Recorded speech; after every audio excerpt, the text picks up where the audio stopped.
Hello विद्यार्थियों, नमस्कार। मैं शुभम प्रजापति आप सभी का टेक्नो विद्या स्कूल के इस नए वीडियो में फिर से स्वागत करता हूं। इस वीडियो में हम कक्षा 9वीं गणित की प्रश्नावली 1.4 के प्रश्न क्रमांक 5 को हल करने वाले हैं। तो बोर्ड पर मैंने प्रश्न क्रमांक 5 को लिख दिया है। आइए प्रश्न को पढ़ते हैं और इसे हल करते हैं।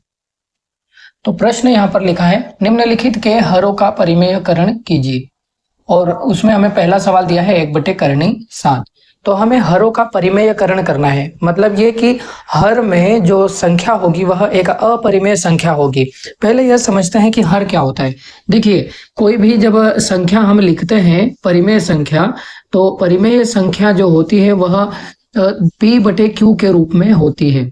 और P/Q में जो P होता है इसे हम अंश कहते हैं, और जो बटे में होता है Q इसे हम हर कहते हैं। तो हमें इस 1/7 को, अब ये 1/7 लिखी हुई है, दिखने में ये कैसी दिखाई दे रही है? P/Q के रूप में। लेकिन P/Q के रूप में दिखने की वजह से भी, दिखने के बाद भी यह परिमेय संख्या नहीं है। क्यों नहीं है? क्योंकि नीचे जो संख्या है वह कैसी है? अपरिमेय संख्या है। नीचे कैसी संख्या है? अपरिमेय संख्या। तो नीचे जो संख्या अपरिमेय है वह किसकी जगह पर है? हर की जगह पर है।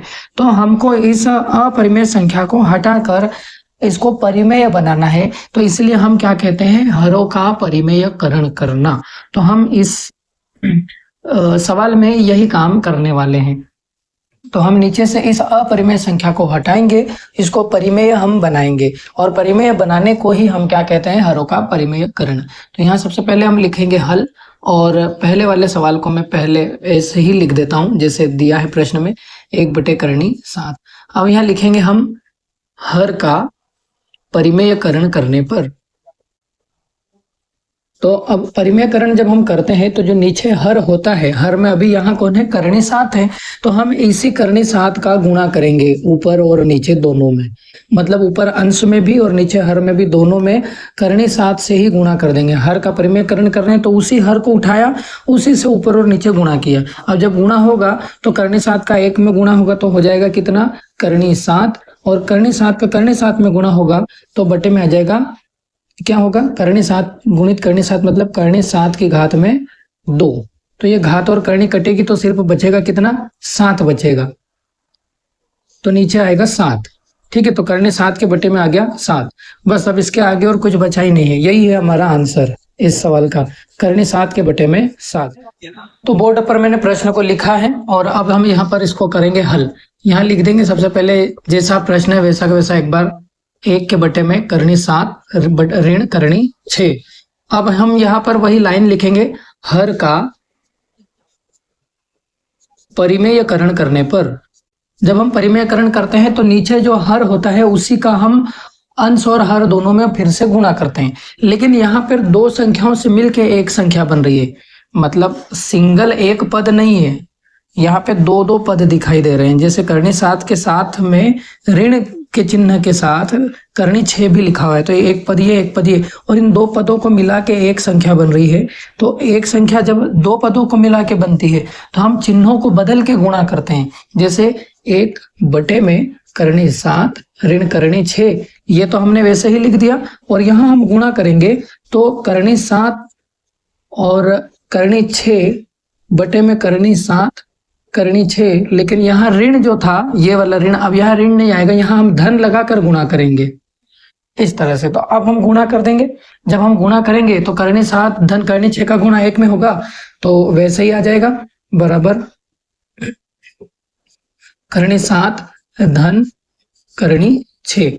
और बटे में अब आप यहाँ देखोगे तो एक सूत्र बन रहा है। जैसे अगर इसको मैं थोड़ी देर के लिए a मान लूं, ये माइनस, ये इसको मैं b मान लूं, वापस से फिर ये a और ये प्लस b, और यहाँ बीच में है गुणा का चिन्ह मतलब कोष्ठक। तो ये a ऋण b, a धन b का फॉर्मूला बन गया। और जब ये फॉर्मूला बनता है तो यहाँ हम इसको लिख सकते हैं 1 की घात 2 ऋण b की घात 2, ऐसे लिख सकते हैं। तो हम यहाँ पर इसको, नीचे वाले को ऐसे ही लिखेंगे, a की घात 2 ऋण b की घात 2। a की जगह पे कौन है? कर्णी 7, तो कर्णी 7 की घात में हो जाएगा 2, ऋण कर्णी 6 की घात में भी 2। ठीक है, इतना करने के बाद में अब हम क्या करेंगे? ऊपर वाला नंबर फिर से वैसा का वैसा ही लिख देंगे, कर्णी 7 धन करनी 6 और बटे में करनी 7 की घात 2 है, तो घात 2 से ये करनी कट जाएगी, यहाँ भी घात 2 से करनी कट जाएगी, तो सिर्फ यहाँ पर 7 बचेगा और यहाँ पर ऋण केवल 6 बचेगा। क्यों? क्योंकि ये घात से करनी कट जाती है, घात से करनी कट जाती है, तो केवल 7 ऋण 6 बचा। 7 ऋण 6 बचा, तो अब यहाँ पे क्या आएगा? करनी 7 धन करनी 6 बटे में हो जाएगा 7 में से 6 गया तो 1। किसी भी संख्या के बटे में 1 लगाने का क्या कोई फायदा होता है? तो कोई फायदा नहीं होता है, तो हम इसको सीधे इस तरह से भी लिख सकते हैं, करनी 7 धन करनी 6। यही है हमारा आंसर इस सवाल का। तो देखिए मैंने तीसरे वाले सवाल को भी यहाँ पर लिख दिया है और यहाँ अब हम लिखेंगे हल और एक बार इसको पूरा वैसा का वैसा लिख देंगे। यहाँ लिखेंगे 1 के बटे में करनी 5 धन करनी 2। अब इसके बाद में हम इस यहाँ एक लाइन लिखेंगे हर का परिमेयकरण करने पर। तो इसके लिए हम क्या करेंगे, इसको पहले एक बार लिखते हैं। यहाँ पे लगाया मैंने बराबर का चिन्ह। 1 के बटे में करनी 5 धन करनी 2 और यहाँ लगाएंगे गुणा का चिन्ह। अब इसी संख्या को, ये 2 पदों वाली इस संख्या को यहाँ और यहाँ ऐसे गुणा कर देंगे, तो करनी 5 करनी 2 करनी 5 करनी 2।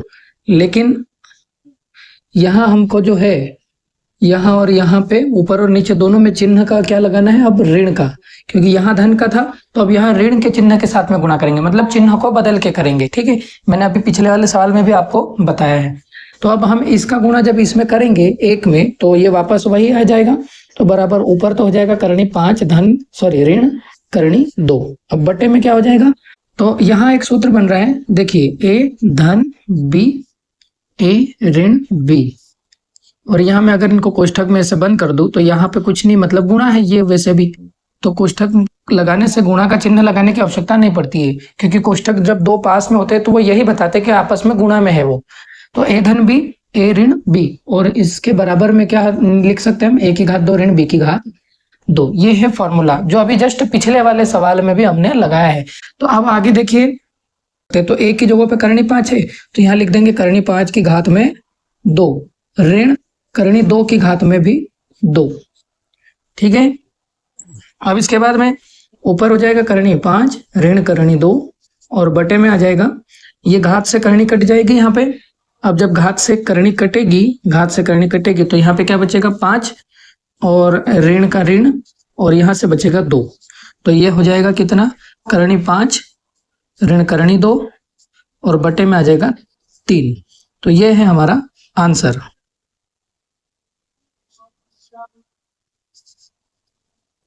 तो चलिए अब हम यहाँ पर लिखेंगे हल, और इसको हल करने के लिए हम पहले इस पूरे संख्या को यहाँ एक ऐसे ही लिख देंगे एक बार। तो 1 बटे में हो जाएगा करनी 7 ऋण 2।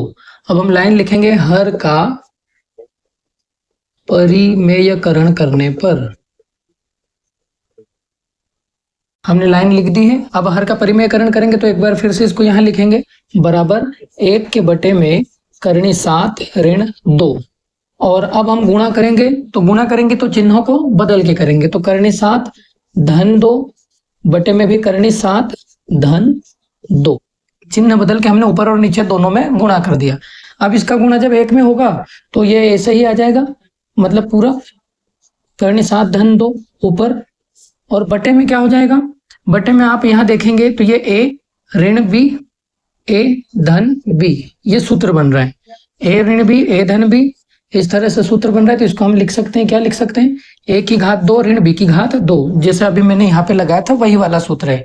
अब फिर से यहाँ पे क्या हुआ है? चिन्ह आगे पीछे हो गया है, यहाँ लिख देता हूं मैं।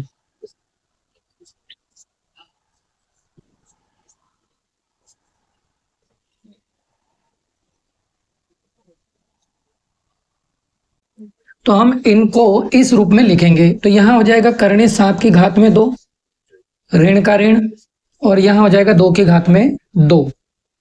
तो अब इनको आगे हम हल करेंगे, ऊपर रहेगा करनी 7 धन 2 वैसा का वैसा, और बटे में हो जाएगा, ये घात जो है वो करनी को काट देगी, तो ये घात से करनी कटी तो बचेगा केवल 7, और बटे आगे ऋण 2 की घात 2 मतलब 4, तो ये हो जाएगा करनी 7 धन 2 बटे में 7 में 4 गया तो 3। तो ये है हमारा इस सवाल का आंसर। ठीक है, तो इस सवाल के साथ में जो ये हमारी प्रश्नावली 1.4 है ये समाप्त हो जाती है आज। तो अगले वीडियो में अब हम 1.5 को शुरू करेंगे। तो अगर आपको ये वीडियो पसंद आया तो इस वीडियो को लाइक जरूर करें, हमारे चैनल को सब्सक्राइब जरूर करें। तो मिलेंगे अब हम अगले वीडियो में एक नए टॉपिक के साथ में, एक नई प्रश्नावली के साथ में, नए प्रश्न के साथ में। तो तब तक के लिए अपना ध्यान रखिए, खुश रहिए। जय हिंद, वंदे मातरम।